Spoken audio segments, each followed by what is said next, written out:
Cierta religión, cierta iglesia, no vamos a decir el nombre, argumenta que cuando Pablo habla acerca del don de continencia está justificando, está instando e incluso está ordenando el celibato. Sin embargo, cuando nosotros nos vamos al contexto, nos damos cuenta que esta carta está escrita en un momento en el que Pablo ya tenía cierta edad, en la que los niveles de testosterona ya habían descendido. Si nosotros nos vamos a la lectura de todas las cartas de Pablo, Pablo quizás en su juventud pudo haber o no tenido alguna esposa. Incluso hay teólogos que coinciden que Pablo fue casado, que si fue viudo después, que si fue soltero por haber sido dejado o repudiado. Ojo, hago un paréntesis, el repudio le compete a Pablo porque Pablo era judío. Así que cuando tú ves a un cristiano hablando de que si repudian o no repudian, por favor ajustate a las leyes de tu país.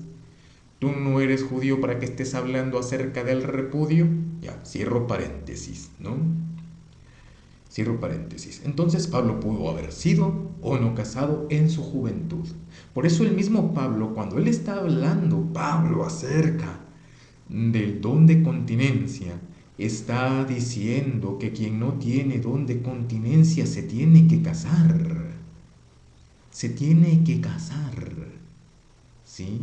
Entonces, cuando nosotros leemos esta carta de Pablo, en donde Pablo está hablando del don de continencia, Pablo no está instando al celibato, sino que Pablo está instando al matrimonio para evitar pecados sexuales.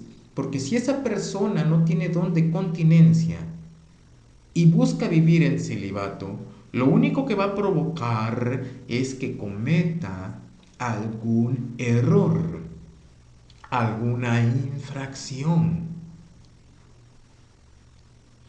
Entonces debemos tener por sobreentendido que el don de continencia no es una instancia al celibato. El don de continencia es algo que le pasó a Pablo por su edad y no es algo que como jóvenes debas de buscar. O sea, estás joven y te dan ganitas, no cometas el error de hacerte célibe, mejor cásate en vez de andar haciendo cosas que no. ¿Cuántos casos no se dan de los que están en celibato que por no tener acceso al matrimonio, pues cometen delitos? Cometen delitos, ¿no? No digamos de dónde, ¿no? Para que no se ofenda los seguidores del padre Marcial Maciel, ¿cómo se llamaba? Los legionarios de Cristo, ¿no? Que decían, ¿no? Muchos dan testimonio de que el tipo había pasado la noche con un joven y al día siguiente se colgaba de la hostia, dando misa, diciendo misa el Señor, ¿no? Mucho cuidado con eso. Eso del celibato es un peligro. Es un peligro porque vas a andar con ganitas y vas a andarte queriendo desquitar donde sea. Mejor cásate, ¿sí? Mejor cásate. Que dicen, es que el que se casa no tiene preocupación de las cosas de Dios, sino de las cosas de su matrimonio. Y, y a veces, a veces tú como casado puedes ser mejor siervo de Dios. Tú como casado puedes ser mejor siervo de Dios que como soltero.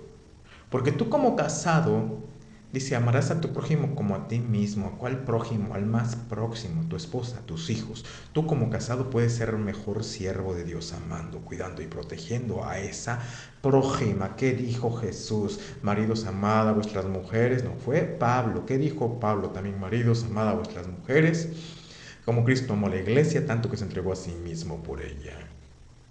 Puedes ser mejor siervo de Dios siendo un buen esposo que siendo un célibe que está en el estudio de las escrituras y es oidor de las escrituras, pero que no es hacedor de las escrituras como Pablo y Santiago lo dicen, que puede ser oidor, pero no puede ser, que quizás no seas hacedor, que hay que ser hacedor y no solamente oidor, ¿no? ¿Cómo vas a poner en práctica el mandamiento de ser buen esposo, ¿no? De amar a tu prójimo. Empieza con amarte a ti mismo. Se ama a tu prójimo como a ti mismo. Empieza por amarte a ti mismo. Tu cuerpo te está pidiendo tener relaciones sexuales, pues tenlas de manera legítima, honrosa, amorosa y santa en el matrimonio. Cásate, di no al celibato. Cásate para que no andes cometiendo peores errores. ¿Sí? Y ya casado, diviértete. O sea, disfruta tu sexualidad en el matrimonio.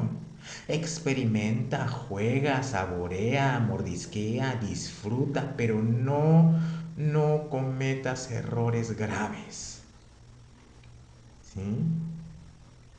Es preferible eso, como dice Pablo, estarse quemando. ¿Sí? O sea, preferible estar casado a cometer delitos, errores graves. Bueno, era nada más de lo que quería hablar porque me preguntaron. Me preguntaron acerca de la casa de los famosos y digo, no, mejor hablo de esto. No, nada que ver, nada que ver. Nada que ver. Ah, bueno, hasta aquí mi reporte.